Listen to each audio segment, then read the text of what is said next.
At mga kaso laban sa ilang artista na nagpapakita ng kalaswaan sa telebisyon at social media, umuusad na ayon sa isang social media watchdog. Kasama mo sa balita, XL Radyoman 8, Mike Guyagoy. DCXL Radyoman Report. Nagsimula na ng gumulong mga kasong sinampa ng isang social media watchdog laban silang celebrities na gumagawa ng kalaswaan sa telebisyon. Nagpapakalat ng fake news at tangkot sa social media bullying.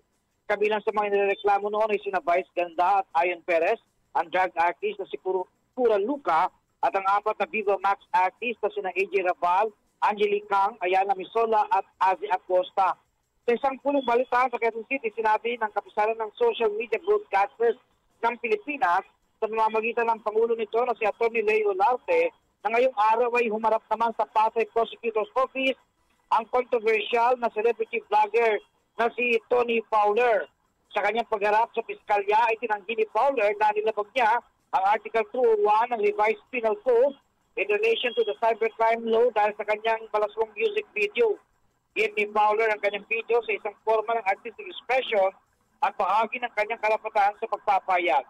Sinabi naman ni Olarte na isusulong nila mga criminal cases laban kay Tony Fowler hanggat makamit ang justisya dahil wala mong dapat ng ibabaw sa batas.